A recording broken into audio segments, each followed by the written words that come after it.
Bueno, buenos días, buenas tardes, buenas noches a los oyentes que nos estén escuchando en diferentes lugares.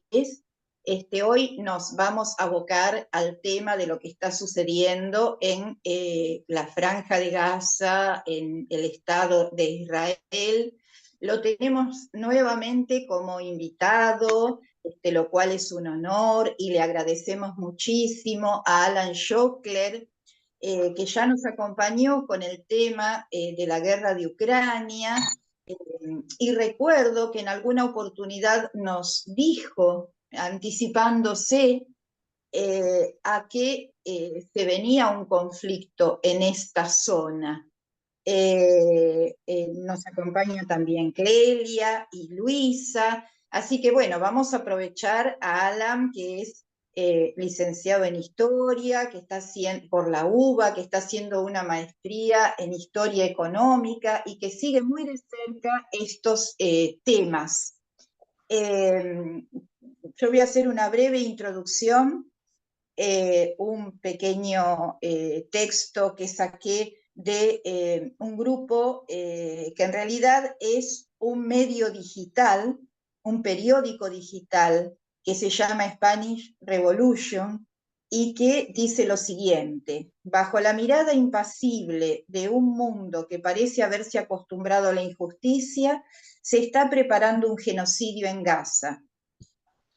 Dice Israel, yo le agregué el Estado de Israel, en un acto más de inhumanidad, ha pedido a palestinos y palestinas que abandonen la franja, ignorando deliberadamente que no tienen a dónde ir. Desde 2007, Gaza ha sido bloqueada por tierra, mar y aire, convirtiéndose en una prisión al aire libre. Los palestinos están atrapados, sin posibilidad de escapar, mientras el mundo observa en silencio. Con fronteras cerradas por Israel y Egipto, y con el mar y el aire también bloqueados, el pueblo palestino está atrapado en una jaula sin barrotes. Las condiciones de vida son insoportables, con falta de recursos, bienes esenciales y esperanza, y ahora con la amenaza de una ofensiva total por parte del Estado de Israel, la situación se ha vuelto más crítica. Las bombas caen y no hay pasillos humanitarios ni refugios seguros para la población inocente. Los hospitales están desbordados, las calles están dañadas y la población vive en constante miedo. Es una tragedia que el mundo no puede ignorar. La comunidad internacional debe intervenir o seremos testigos de la masacre completa de un pueblo. Y la última noticia que salió hoy a la mañana muy tempranito también es de un diario español, El Salto Diario. Dice que Israel da 24 horas para evacuar a más de 1 millón de personas que viven en la Franja de Gaza. El ejército israelí prepara una incursión terrestre en la Franja de Gaza, mientras la ONU denuncia las consecuencias calamitosas que podría tener una invasión de estas características en una población bloqueada. Desde Human Rights Watch alertan de que esta situación se suma a unas condiciones que ya eran terribles tras 10 años de aplastantes restricciones israelíes en la prisión al aire libre denominada como Gaza. Bueno, acá hay mucha cosa, mucha historia, muchos temas que vienen desde antes, pero bueno, nos gustaría escuchar a Alan, a ver qué nos puede decir de esta situación específicamente del la invasión de Hamás al territorio israelí y de toda esta ofensiva que apunta prácticamente a destruir a un pueblo civil que vive en la Franja de Gaza por parte del gobierno derechista de Benjamín Netanyahu.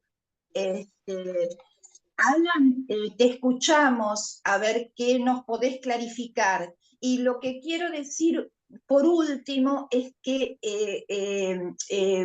Palestina está conformada por dos territorios separados, una es Cisjordania y otra es Gaza, que es un territorio muy pequeñito donde viven más de 2 millones de personas, que está cercado con una valla.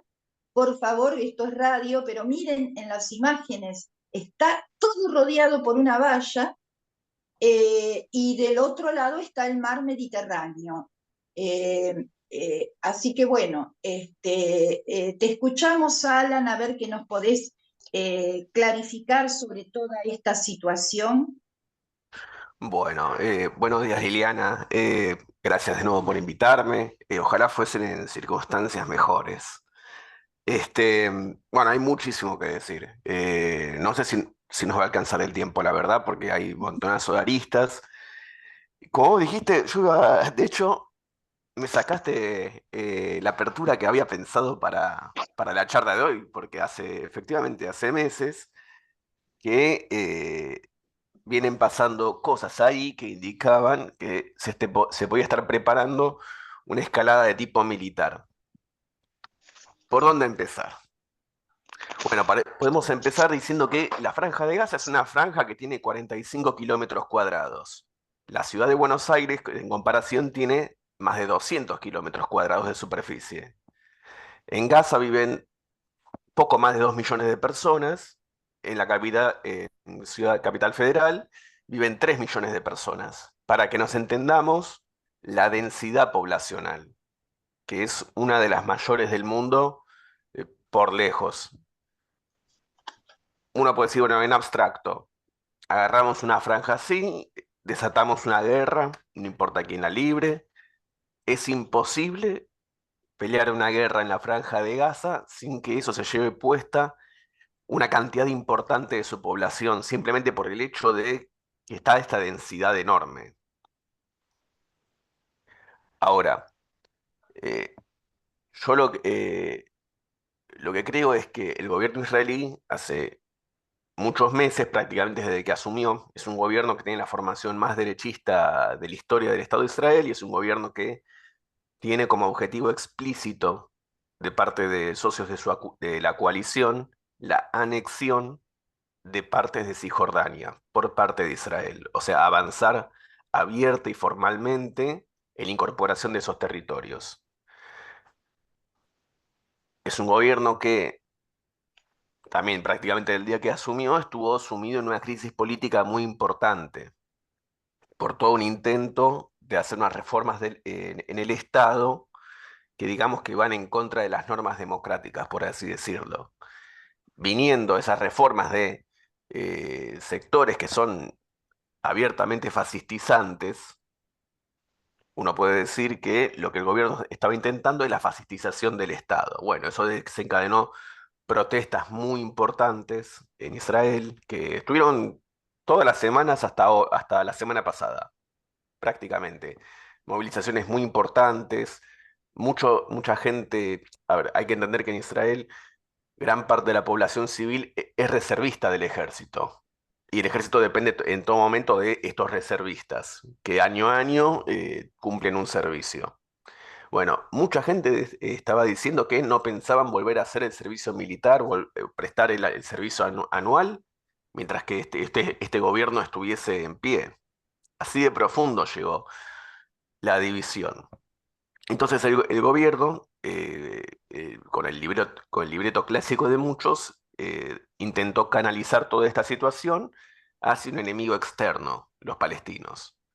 Y comenzó a hacer todas las provocaciones que a mí se me puede ocurrir que se podían hacer contra los palestinos. No les quedó nada sin hacer en la lista, nada.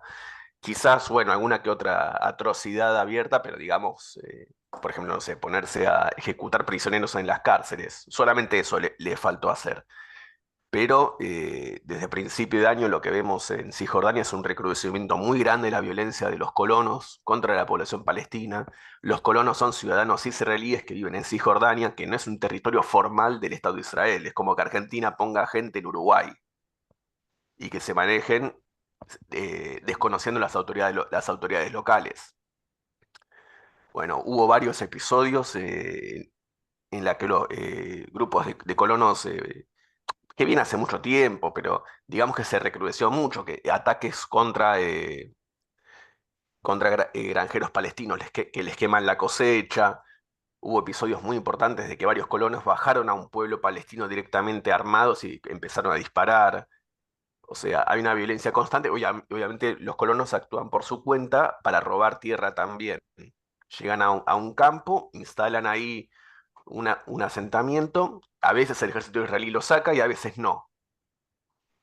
Depende mucho del signo político del gobierno. Y obviamente este gobierno está conformado por colonos, que dice abiertamente que los palestinos no tienen derecho alguno a una autonomía política, a un Estado propio, en ningún territorio de lo que se llama la Palestina histórica. Y que en todo caso, la solución con los palestinos siempre pasa por, bueno, los árabes tienen muchos países, que se vayan con algún país árabe. Hacemos un transfer, algún arreglo con algún jeque, con algún dictador, y bueno, que los palestinos se vayan ahí. O que se queden aceptando su condición de minoría, porque este es un Estado judío para judíos, que esto de hecho lo hizo aprobar Netanyahu en carácter de ley de rango cuasi constitucional en su gobierno anterior. Israel hasta hace unos pocos años no declaraba que era un país, un Estado para judíos. Declaraba que era un Estado judío, qué sé yo, con las lagunas teóricas que eso puede incorporar. Entonces, todo esto tomó una dirección cada vez más agresiva contra los palestinos, en el día a día. El reforzamiento de los checkpoints, las agresiones en la vida cotidiana contra el palestino, no, contra el palestino a pie, digamos, no contra las organizaciones. Ahora, lo que, eh, lo que el gobierno israelí estaba buscando era una reacción palestina, obviamente, que les permitiera llevar el conflicto a esa arena, salir por arriba del laberinto que se hicieron en materia de política interior, y bueno, usar toda esta situación para avanzar en las reformas del Estado. Ahora, creo que la respuesta palestina fue mucho más de lo que el gobierno israelí estaba buscando, al fin y al cabo. Porque ellos, digamos, o sea, tienen un criterio de lo que, en la práctica, o por debajo de la mesa, tiene un criterio de lo que es aceptable y lo que no es aceptable que haga Hamas. En 2018, Netanyahu dijo en un congreso del Likud, que es su partido político, dijo abiertamente que todo quien se opone al establecimiento de un Estado palestino tiene que estar a favor del financiamiento del Hamas. Eso se puede buscar, lo reportó el diario israelí Haaretz en su momento. Y obviamente hay un cambio de decisión a partir del ataque de Hamas de la semana pasada. Es un ataque que cambia muchas cosas, que podemos profundizar en eso un poco más adelante. Pero digamos que el gobierno israelí llegó a la conclusión de que el Hamas ya no es útil. Ya no es útil tenerlo como dirección entre los palestinos. Hasta hace poco le era útil, ¿por qué? Porque el Hamas, como está en contra de la solución de los dos estados, le sirve a los israelíes para decir, miren, los palestinos no quieren los dos estados, ellos nos quieren echar a todos al mar, no nos queda otra opción más que aplastarlos en defensa propia. Entonces, al Hamas se lo dejó en la franja de Gaza, para que la franja de Gaza se mantuviese políticamente dividida de Cisjordania. Y ahora el gobierno de Netanyahu se desayunó con la noticia de que el Hamas tuvo un progreso en sus capacidades militares y ahora es una amenaza que hay que aplastar por cualquier medio necesario. Hoy me desperté leyendo la nota de Mario Cantelmi en Clarín, que lo que reporta, entrevistó a israelíes de Sderot, que está justo al lado de Gaza, y lo que se habla entre ellos es algo que yo vengo pensando desde hace mucho tiempo. que es que con la operación militar, la intención va a ser en algún momento abrir el paso a Egipto y provocar ahí un desplazamiento de la población de Gazatí.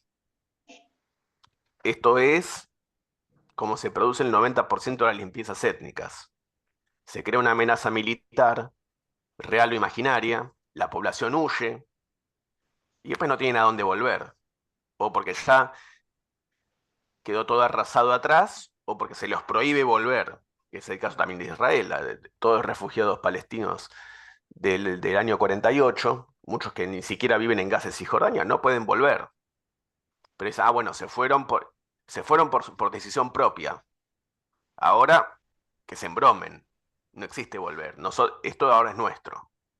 Bueno, eh, yo creo que estamos avanzando hacia el peor escenario posible, que consiste en la destrucción de gran parte del conglomerado urbano de Gaza, porque Gaza son varias ciudades que se fusionaron, como pasa con Capital Federal y el conurbano bonaerense.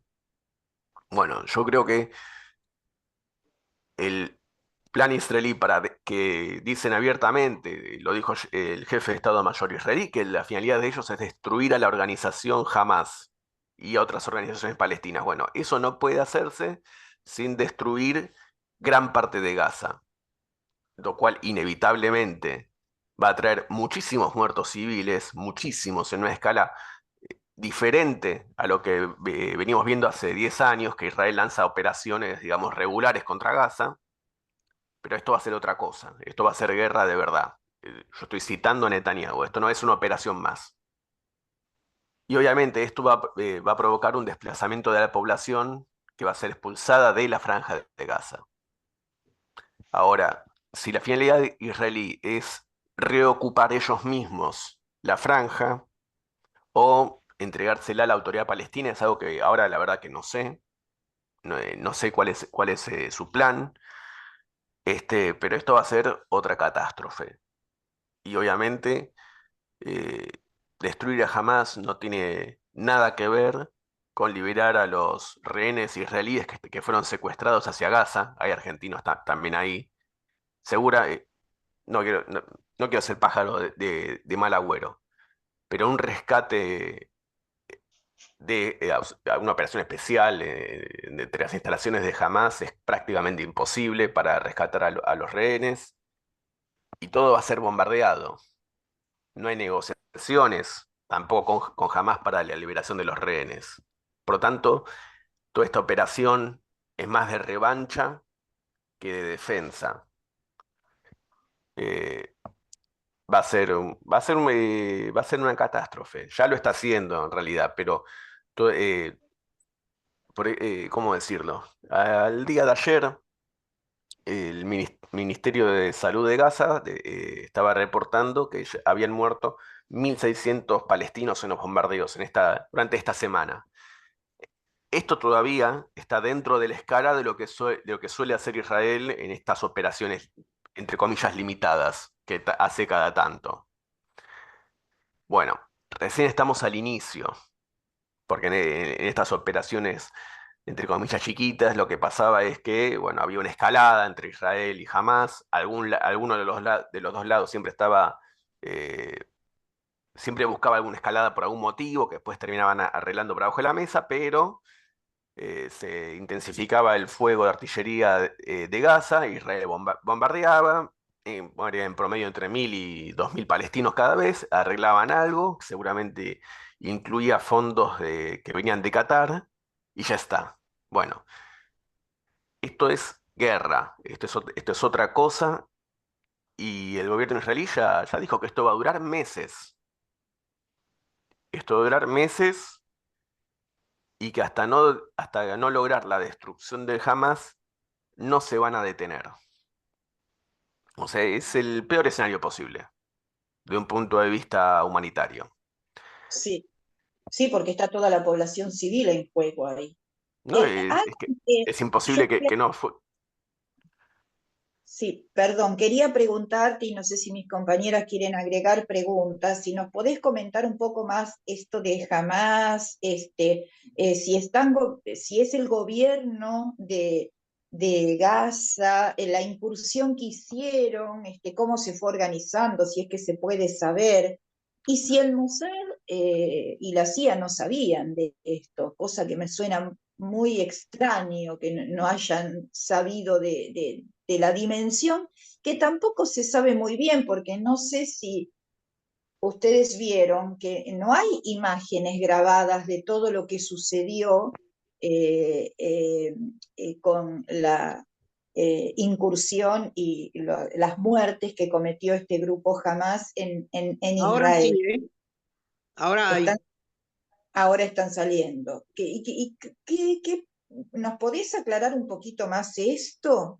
Bueno, eso es mucho, porque hablar de la historia de Hamas es hablar de los últimos 30 años de la cuestión palestina.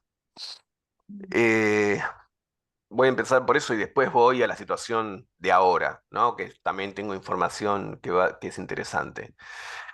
El Hamas se forma, si no me equivoco, entre fines de los 80 y principios de los 90. Es un derivado de una organización islamista egipcia que son los Hermanos Musulmanes y cobra notoriedad en los 90, empieza a crecer como organización y da un salto a partir del año 2000, de la segunda intifada. Y en el año 2000, no me acuerdo ahora, 2005, 2006, no me acuerdo precisamente, no me citen, pero era uno de esos dos, es elegido democráticamente para ser la nueva dirigencia de la autoridad palestina. Israel desconoce esas elecciones porque siempre identificó al Hamas como grupo terrorista con el cual no se negocia, y desde ese momento procede al bloqueo de Gaza, que desde entonces permanece, digamos, sellada herméticamente. Y desde 2006 hasta acá libra varias, digamos, guerras, que en lo que comparación lo que va a hacer ahora, que son guerras chiquitas, las operaciones chiquitas que yo mencioné, eh, pero digamos la situación en general no se altera. Jamás permanece en Gaza, Israel permanece en el bloqueo. Eh, Toda la historia de Hamas tiene un correlato entre los israelíes, porque Hamas tiene tiene este accionar que se transforma, por así decirlo, en el motivo perfecto para aislar al movimiento pacifista en Israel, que en los últimos 30 años retrocedió un montonazo y también tiene un correlato en la derechización de la población.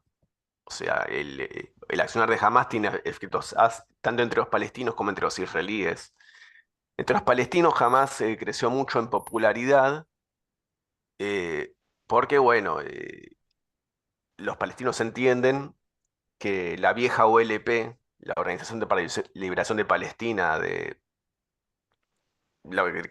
digamos la organización nacionalista tradicional, eh, que quedó a cargo de la autoridad palestina desde los acuerdos de Oslo en el año 94, que se corrompieron, que ahora lo único que hacen es administrar, digamos, ser la gestión tercerizada de la ocupación israelí, y que jamás no se corrompen, es gente religiosa aparentemente, digamos, no roban, como diríamos acá, y que hacen, que por lo menos luchan. Bueno, eso es lo que explica, y también obviamente desarrollan una tarea de asistencialismo social muy importante. Eh, a Hamas se le imputa ser un títere de Irán, que por medio de financiarlo, entrenarlo, etcétera, estaría actuando contra Israel por medio de un intermediario. Pero lo cierto es que, por lo bajo, para Israel fue positiva el crecimiento de Hamas, como yo dije hace unos minutos. El propio Netanyahu había dicho, no, nos sirve que esta gente exista, nos sirve que esta gente tenga autoridad política entre la mitad de los palestinos, porque así los mantenemos divididos a ellos. La mitad están con Fatah en Cisjordania, que de hecho hace más de 10 años que no hay elecciones, o sea, la renovación de la autoridad, hay que ver qué grado de legitimidad tienen.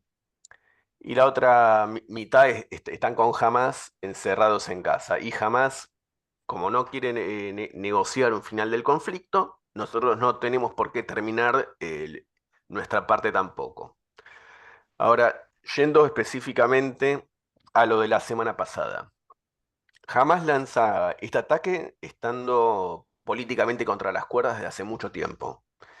Hamas estuvo crecientemente aislado en los últimos 10 años en lo que es en el mundo árabe en general, sobre todo a partir de la primavera árabe, que provocó roces con los iraníes y con los sirios. Porque la dirigencia política de Hamas está exiliada en Siria. Bueno, y se negaron a declarar el apoyo a Bashar Assad cuando fue la primavera árabe y posteriormente la guerra civil siria. Bueno, eso ya es agua bajo el puente. Pero durante todo este tiempo también Israel, digamos, y articulado por Estados Unidos, llevó adelante una serie de normalizaciones diplomáticas con diferentes países árabes. Poquitos, pero muy significativo. Básicamente, esto lo hizo más que nada Trump, que les prometía a estos países árabes, sobre todo monarquías, etcétera. No estamos hablando de regímenes democráticos para nada. Lo que les prometía es armas a cambio de la normalización diplomática con Israel, que eso también implica terminar de soltar de la mano la cuestión palestina. Esto vino pasando en los últimos 5 o 6 años y hay versiones, hay rumores de que el siguiente país árabe en la lista para normalizar las relaciones con Israel era Arabia Saudita, que es el jugador con mayor peso en el mundo árabe. Si Arabia Saudita normalizaba las relaciones con Israel, ahí podemos hablar de que los palestinos quedan completamente aislados del resto de los árabes. Porque atrás de Arabia Saudita viene un efecto cascada, un efecto dominó con muchos otros países. Arabia Saudita ya viene de normalizar las relaciones con Irán, terminando la Guerra Fría que tienen hace muchos años. Esto implica que los saudíes se retiran del Yemen, que estuvo llevando adelante una guerra muy cruel contra el pueblo de Yemen, que provocó una hambruna, un desastre. Pero jamás, viendo que la situación se desarrollaba en esta dirección, y también en vista de todas las provocaciones que venía haciendo el gobierno derechista de Netanyahu, digamos, no les quedó otra desde el punto de vista de su arsenal de ideas, ¿no? El accionar de Hamas siempre es puramente militar y siempre privilegian el ataque a objetivos civiles, con la idea de que, bueno, matamos suficientes judíos y después los judíos van a tener miedo y se van a querer ir. Esa es la forma en que ellos razonan las cosas. Ahora, una cuestión más que puede haber tentado a Hamas a hacer este ataque, que fue el más importante, el más efectivo de su historia, puede ser que ellos veían que Netanyahu tenía esta crisis política. Entonces dicen, bueno, si hacemos algo efectivo con mucho impacto psicológico ahora, ya está, lo terminamos bajando a Netanyahu. Y el siguiente gobierno israelí va a estar obligado a negociar con nosotros un intercambio de prisioneros, secuestramos un montonazo de gente, ellos no van a tener otra salida más que liberar a todos los prisioneros palestinos. Quizás esa era la idea. Eh, Como pensando, bueno, ellos nunca se van a animar, Israel nunca se va a animar a destruir Gaza porque esto sería el aislamiento político de Israel con respecto a los países que lo apoyan. Bueno, si esto era eh, el cálculo no le salió bien, porque lo que provoca el ataque de Hamas es de tal magnitud entre los israelíes que directamente es un salvavidas para Netanyahu. Todos los reservistas que estaban en pie de guerra contra el gobierno Ahora se enfilaron para volver al ejército, para reventar el Hamás. O sea, Hamás le solucionó a Netanyahu, por lo menos por ahora, por lo menos mientras dure la guerra, le solucionó la crisis política. Israel movilizó 300.000 reservistas. Es la movilización más grande en la historia de las fuerzas de defensa de Israel. Y además, habiendo compactado la opinión pública israelí como nunca contra los palestinos,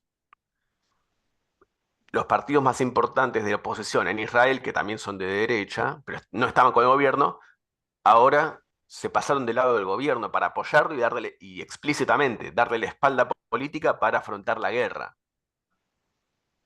Es sorprendente. Netanyahu hasta hace una semana era un primer ministro que iba de problema en problema y ahora está en posición de desatar una guerra contra los palestinos que seguramente va a terminar en una derrota enorme, en una masacre enorme.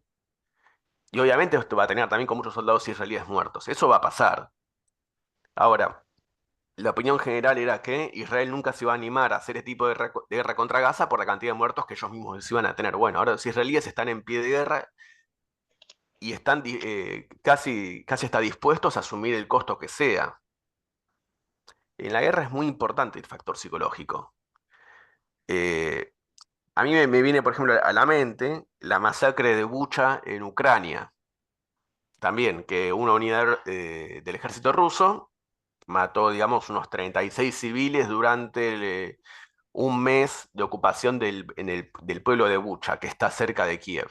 Bueno, esa masacre, que en comparación a lo que hizo Hamas no es nada, eh, esa masacre consolidó el ánimo ucraniano, todos los ucranianos se pusieron en fila para voluntarizarse al ejército y también modificó mucho la opinión en los países occidentales, las imágenes de los cuerpos tirados en la calle, etcétera, etcétera. Bueno, y jamás le acaba de dar esto a Israel. Le acaba de dar medio siglo de propaganda, de material para propaganda.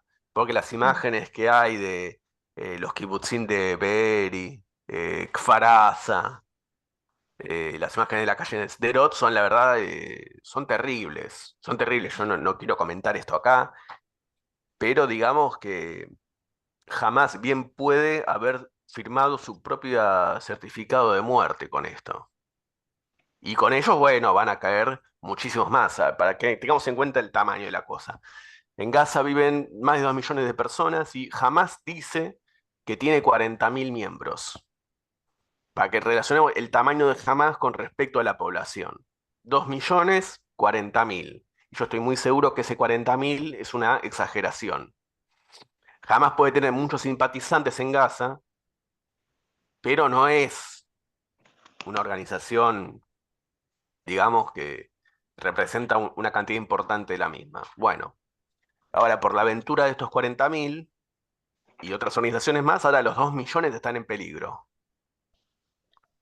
La evacuación que Israel indica para los civiles de Gaza es de 1 millón de personas.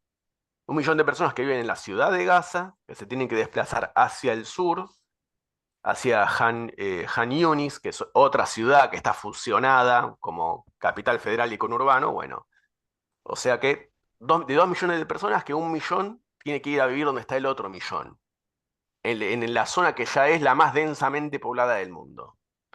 Esto va a generar una presión que en algún momento Egipto va a abrir el paso, tiene que abrir el cruce a su territorio y vamos a ver cientos de miles de palestinos huyendo hacia Egipto. Y después no van a tener a dónde volver. Para que dimensionemos las cuestiones. Durante la fundación del Estado de Israel fueron expulsados de sus hogares alrededor de 600.000 palestinos. 600.000 en el año 47 y ahora se habla de desplazar a 1 millón de Gaza. Es decir, esto va a ser para que vayamos tomando dimensión del significado histórico de lo que puede suceder en las próximas semanas y meses. Ahora, habiendo ya dicho las cuestiones, digamos, en lo general o en grande, ¿Qué pasó el sábado pasado? Bueno, la inteligencia israelí puede fallar, puede decir, bueno, jamás no está interesado en hacer esto porque están firmando su propia muerte, etcétera. Pero yo vi lo que es el muro de Gaza, conozco gente que hizo servicio militar ahí, muchos que hicieron servicio militar ahí están hablando por las redes y el consenso es unánime.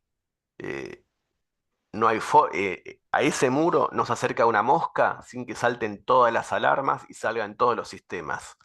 No hay forma que jamás haya conseguido una sorpresa así. No hay forma. Todo se detecta. Todo se detecta. eh, Ahora, ¿cómo hizo jamás para llevar tractores, para bajar partes del muro hasta hacia ahí? La verdad que no se entiende. Es muy raro.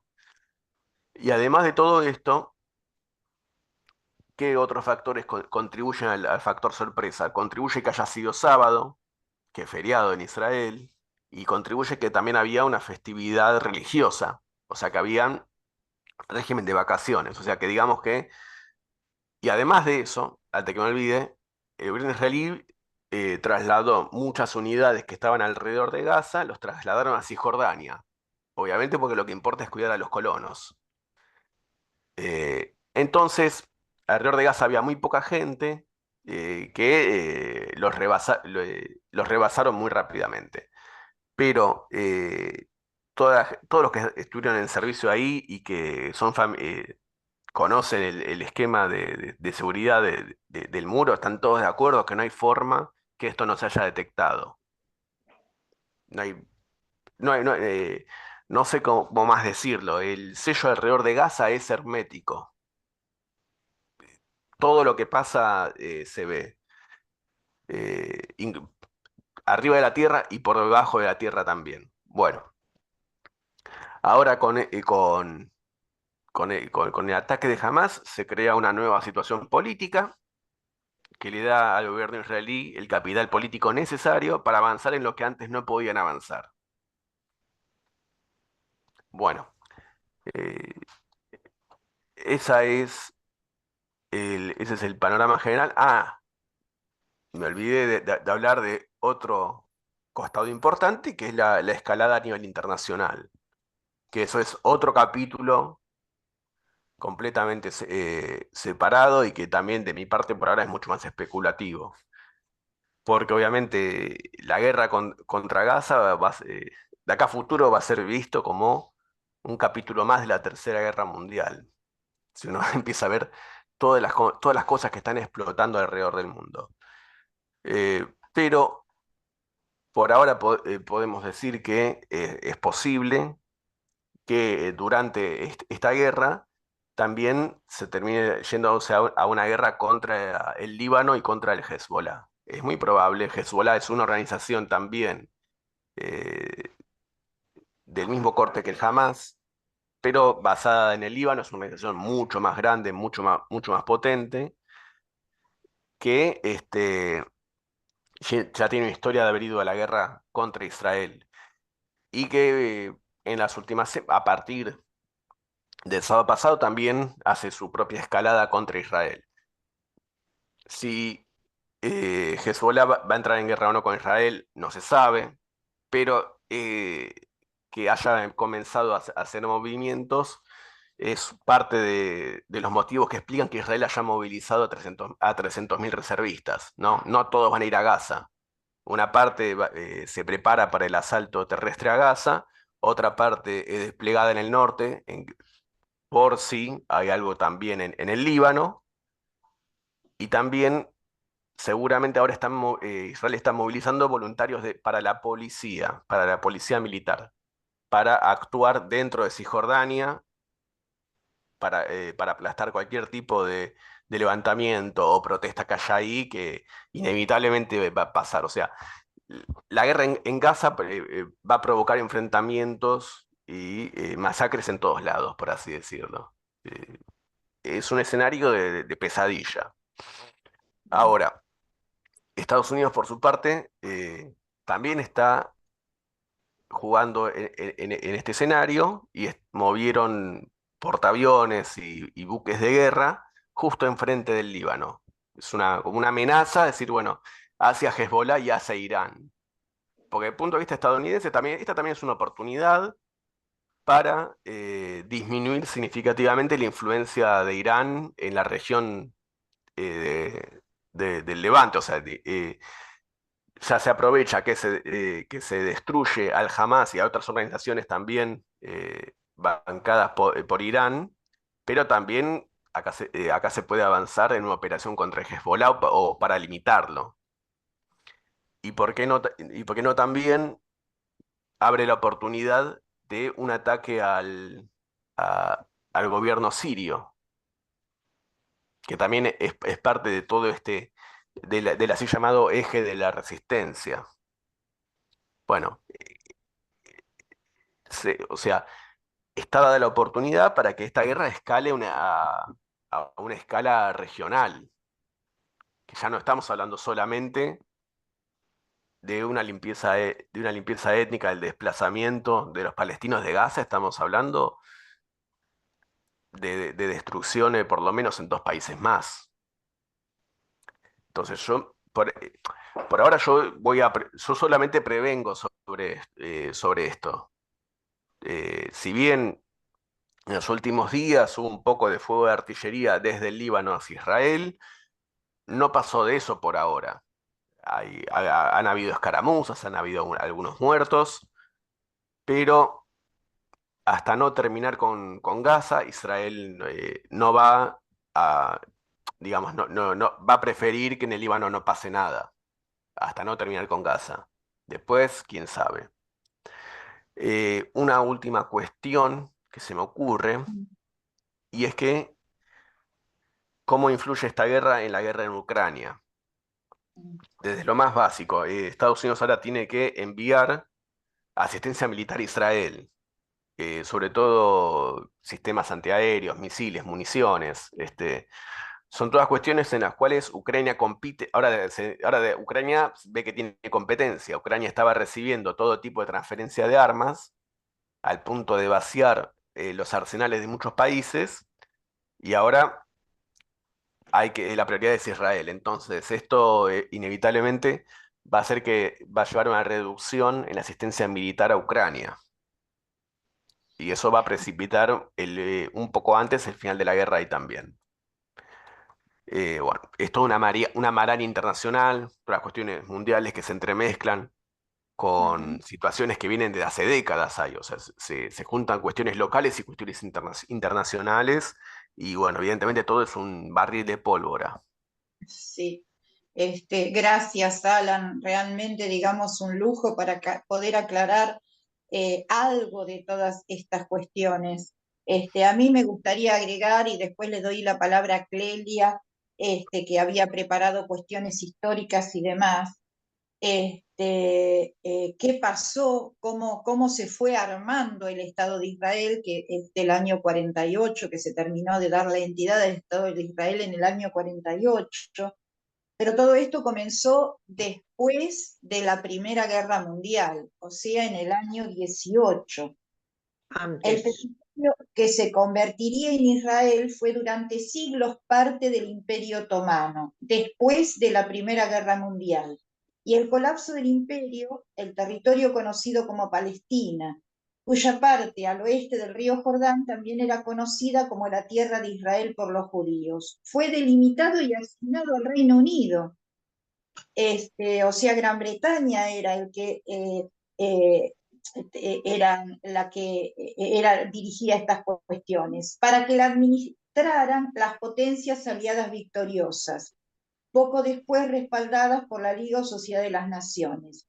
Los términos del mandato encomendaron a los británicos el establecimiento en Palestina de un hogar nacional para el pueblo judío, siempre y cuando hacerlo, bueno, dice, no perjudicar a derechos civiles y religiosos de otras comunidades. O sea, esto comenzó de alguna manera en el año 18, metiendo los británicos la mano en el armado de este Estado, que luego se concretó en el año 48, No, y dividiendo a una población que vivía tanto judíos como musulmanes o palestinos que vivían armoniosamente en un territorio, ¿no? Si me Eh, permitís, Liliana, cuestión, para aclarar la parte histórica. sí, Empiezo un lo- poco antes de eso, con el surgimiento del movimiento sionista, puedo explicar algo de eso un poco después, pero el tema es así.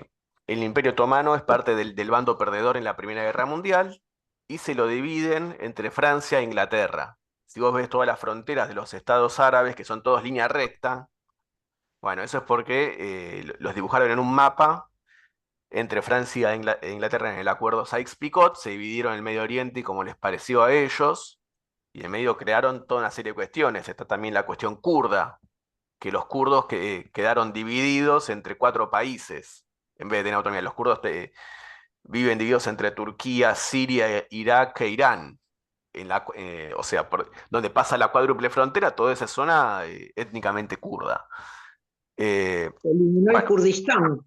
claro, exactamente, exactamente. Es decir, este es el diseño de las potencias imperialistas para el Medio Oriente, que se lo dividieron de acuerdo a sus propios intereses, nada que ver con la población local.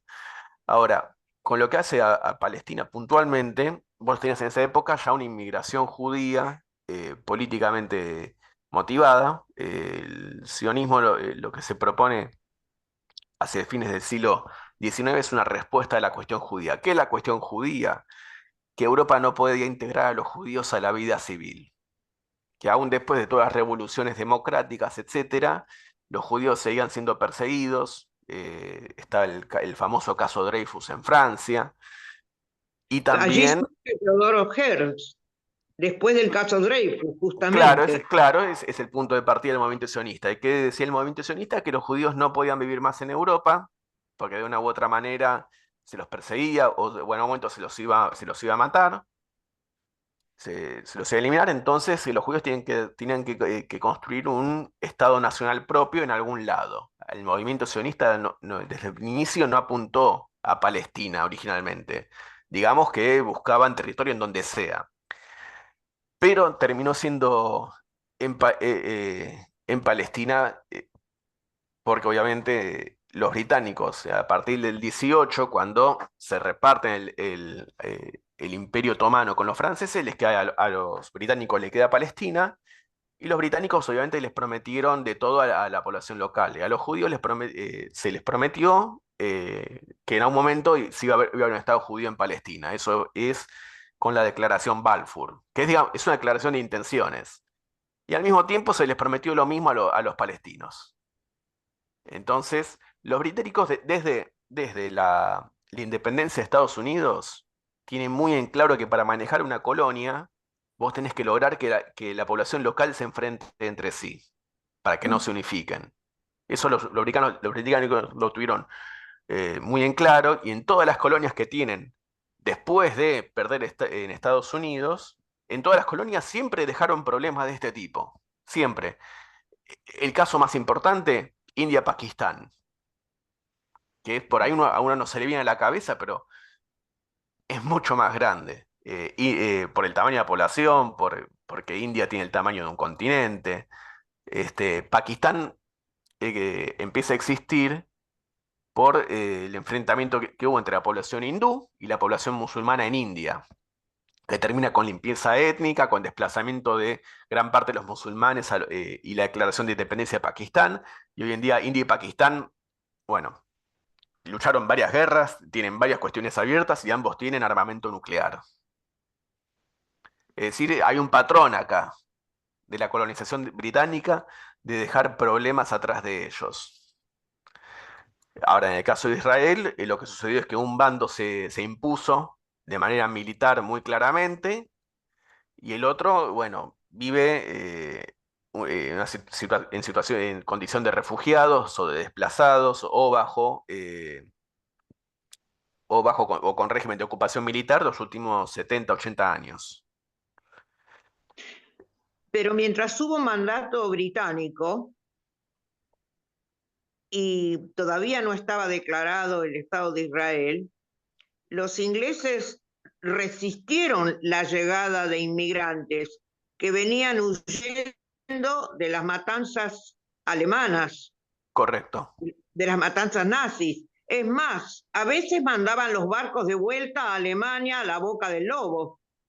Correcto, correcto. Muy pérfida fue la diplomacia inglesa en ese momento. Un caso famoso es el del barco Éxodo.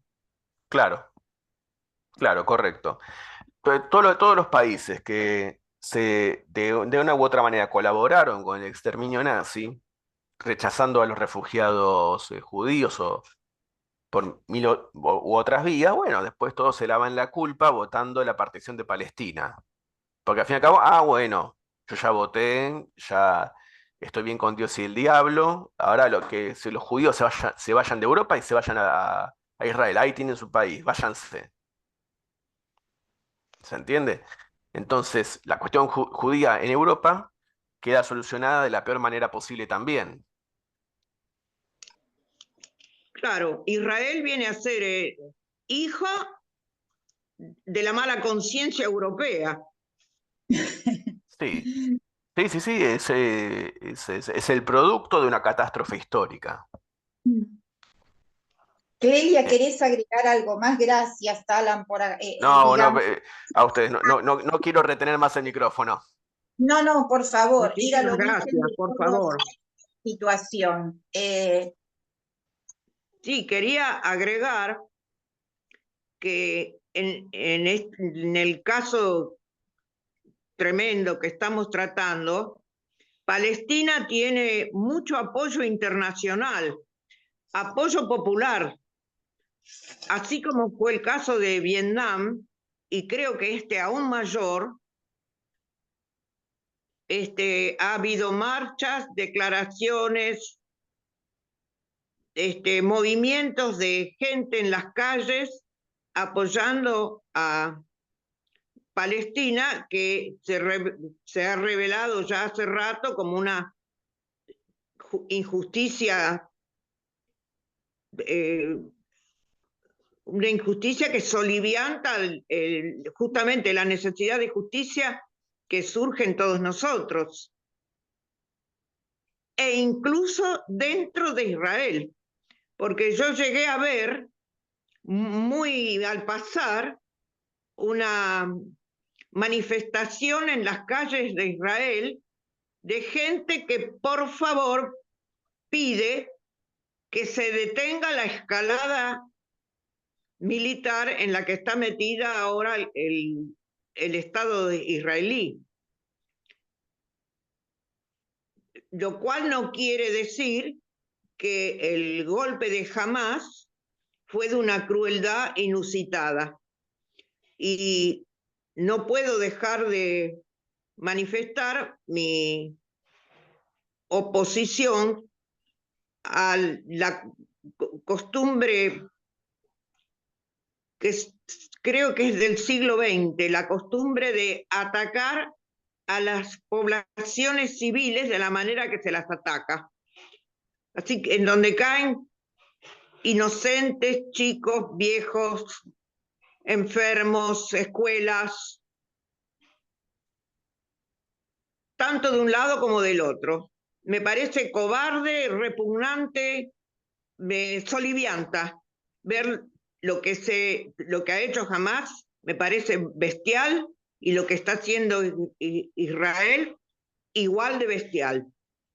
Es justamente a las poblaciones inermes, desarmadas, en que se las ataca como se hace.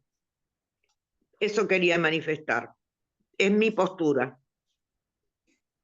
A mí me gustaría, gracias, Clelia, sí, digamos, todo lo que se nos ocurre y se nos pasa por la cabeza tiene que ver con esto de si hay alguna posibilidad de salvaguardar la población civil, que hasta ahora evidentemente no la hay.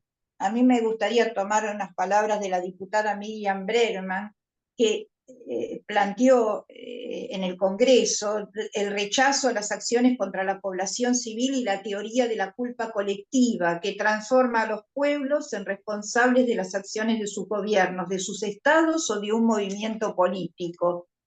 ¿Hay algún tipo de corriente pacifista? Estoy recordando haber visto una imagen creo que en Estados Unidos, me parece, de agrupaciones judías quemando la bandera del Estado de Israel. Me En Nueva parece, York. en Nueva York, yo no conozco la cuestión judía, el tema, digamos, en profundidad, pero eran más bien ortodoxos por la forma de la vestimenta. O sea, hay grupos que están en contra del Estado judío, que plantean que no tiene que haber un Estado judío. A ver si tal vez por ahí Alan nos puede aclarar un poquito más esta cuestión, digamos, ¿no? De las Bueno, corrientes pacifistas, de las distintas corrientes dentro del... Entendemos lo que es el sionismo, lo explicaste vos, pero bueno, es un tema complejo también, ¿no? Y que está sí, intrincado en todo esto. sí, es complejo. A ver, el sionismo como movimiento siempre fue minoría entre los judíos hasta el año 48. La mayoría de judíos no eran sionistas, no tenían plan, no tenían, ni en Europa ni entre los judíos de Medio Oriente se planteaban ir a construir Estado judío en Palestina. Siempre fue un movimiento minoritario, y muy minoritario, que a partir del Holocausto, con la eliminación física de un tercio de los judíos en Europa y después el establecimiento del Estado de Israel, consigue, se, se consolida de manera tal que después se transforma, que, quizás en mayoritario entre las comunidades judías del mundo, porque también obviamente a partir tienen otro tipo de recursos. Y también empiezan a hacer un trabajo político muy fuerte sobre las comunidades, que acá se han escrito algunos libros de cómo el sionismo impuso su línea entre la comunidad argentina, que fue, digamos, bien con las tácticas sucias de la política. Em, pero bueno, en general, la ortodoxia judía no era sionista, porque lo que dicen es que sí, va a haber un nuevo reino de Israel, sí, va a haber un tercer templo que va a desplazar al Domo de la Roca en la mezquita famosa de Jerusalén. Bueno, va a haber un templo que va a caer encima de eso, pero eso va a ser obra de Dios. Que los judíos hemos sido dispersados por el mundo por una serie de transgresiones religiosas, y cuando Dios quiera nos va a volver a reunir ahí, y nos va a establecer con nuestros derechos. O sea, eh, el escenario que hay desde el punto de vista de la interpretación ortodoxa no es, digamos, bueno, convivamos en paz con los palestinos. No, se va a volver a instaurar un estado religioso judío, pero lo va a hacer Dios. Y si Dios es el que destruye la mezquita de Jerusalén, bueno, está perfecto, porque eso es lo que quiere Dios. O sea, para que se entienda la lógica, ¿no? Porque entre muchos compañeros siempre se levanta mucho a la ortodoxia antisionista. Yo, bueno, compañeros, ojo, estos no son compañeros en la lucha por el socialismo, esto es otra cosa. Y tiene una idea muy clara de lo que el judío tiene que hacer, que no se corresponde con la realidad de la mayoría de los judíos tampoco. Em, Como movimiento de paz, sí, eso también existe en Israel, pero está en un retroceso muy importante. Y obviamente cada atentado suicida que hizo Hamas durante la segunda intifada le restó más credibilidad. Y se explica por eso, porque la derecha dice, miren, los palestinos son unos animales, solamente quieren matarnos, si vos querés hacer la paz con ellos, estás loco, andate a vivir vos a Gaza. La izquierda israelí, tanto sionista como no sionista, vive con una presión muy importante. Y el movimiento de paz, sí, también. De hecho, por ahí está esta cuestión. A ver, jamás en las incursiones que hace, que terminaron con masacre de civiles y toma de rehenes, fue en comunidades israelíes que tienen una orientación más hacia la izquierda incluso. No es que atacaron colonias de Cisjordania, que está lleno de colonos que quieren barrer a los palestinos de la faz de la tierra. Jamás eligió como blanco a kibutzim, son colectividades agrarias, etcétera. Que, viejas colectividades agrarias ahora son más como, tienen otra cosa, pero los israelíes que viven ahí tienen una tendencia más hacia la izquierda. Y en un kibutz en particular, había un festival al aire libre que lo organizaba el movimiento pacifista, según tengo entendido. Y había muchos militantes de ahí. Una fiesta al aire libre que, bueno, de ese festival se recuperaron 260 cuerpos. Hay hijos de dirigentes importantes del movimiento pacifista en Israel que están ahora secuestrados en Gaza. ¿Se entiende? Peor no podía ser. Peor no podía ser. Esta ofensiva de Hamas cambia, es otro capítulo de cambio en las relaciones entre palestinos e israelíes y para mal. Eh, Eh, sí, eh, evidentemente, me acuerdo de un término, empatía metodológica, cuando hay eh, situaciones tan distintas a nuestra forma de razonamiento, porque son lógicas muy distintas a la nuestra, tanto la de Hamas como la del sionismo, ¿no? Cuesta ponerse en el lugar de estas lógicas y ver cómo piensan ellos, ¿no? Eh, ¿Le ves alguna salida a esto? Fundamentalmente por lo que, a ver, una cosa son las direcciones, una cosa es el gobierno de Netanyahu, otra cosa es Hamas y otra cosa son las poblaciones civiles. Esto de, como decía la diputada, la cuestión de la culpa colectiva.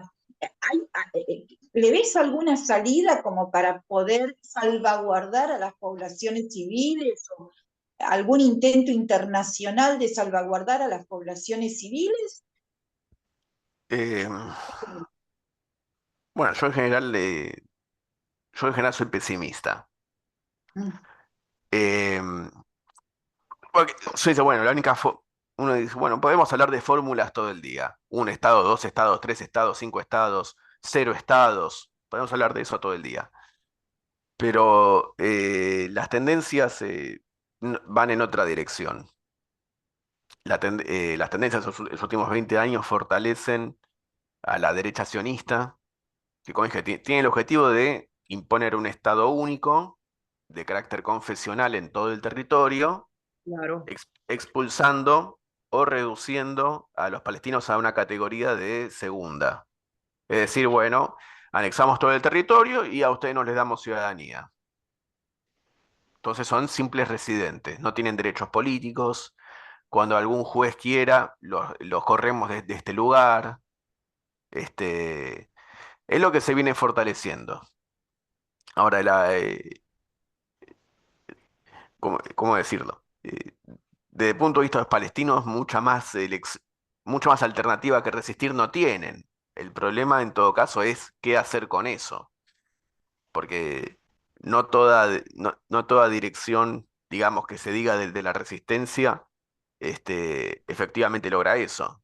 Eh, yo sostengo, lo único que logró jamás es fortalecer a las tendencias más agresivas y más fascistizantes del sionismo.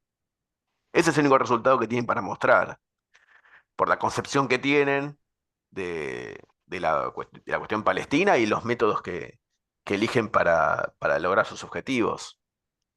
Jamás, a ver, desde el punto de vista ideológico tiene muchas coincidencias con el sionismo. También quiere lograr un Estado único de carácter confesional en todo el territorio y echar a los otros al mar o a donde sea. La diferencia es que no Son tiene... religiosos. Sí, obvio. Este, Sí, no, ambas partes son, la fundamentación es religiosa.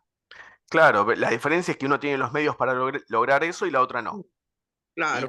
Y como no los tiene, bueno, cada tanto se hace alguna que otra masacre, alguna que otra cosa espectacular, que lo que hace es fortalecer a- a, digamos, fortalecer la dirección antipalestina en Israel.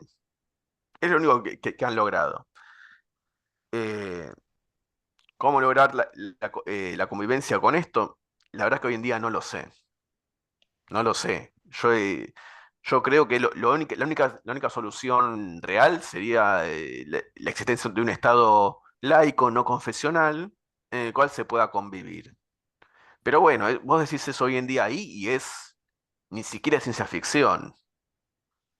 Y menos ahora, menos estos días. Bueno, viste, los palestinos siempre nos quisieron matar, ¿no? Mataron niños, hicieron esto, hicieron lo otro. ¿Viste? Son animales. Si, si eliminamos a Hamas, les hacemos un favor. Esa es yo tengo conversaciones con gente que vive ahí, etcétera. Y hoy en día ese es el ánimo que hay. Eso realmente piensan que le hacen un. Bueno, los que son más cínicos dicen, bueno, les estamos haciendo un favor a los palestinos, y en realidad los que son más cínicos dicen eso y saben muy bien que no, pero no les podría importar menos lo que pase con 2 millones de gazatíes. Entonces, es el peor escenario posible.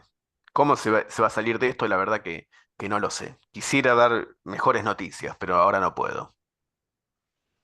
Bueno, Alan, gracias, te agradecemos mucho. No la hemos escuchado a Luisa.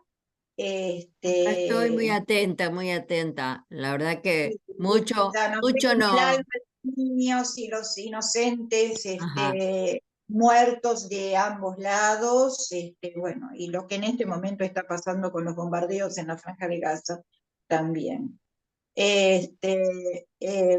Bueno, te escuchamos, Luisa, y hay un audio chiquitito que por ahí Ah, nos sí. puede servir para el cierre de Norman Brisky.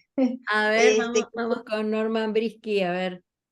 Si Sí, yo querés, la verdad que mucho más no. hacer comentarios y luego vamos cerrando con el audio, salvo que alguno de los compañeros, compañeras o Alan quiera agregar algo más. Bueno, Lili, ponemos el audio. Yo la verdad que mucho más no puedo decir porque se ha dicho todo y solo pedir a las conciencias que están en esto que despierten, ¿no? Y se den cuenta esto que Alan, yo me quedo con la palabra maraña.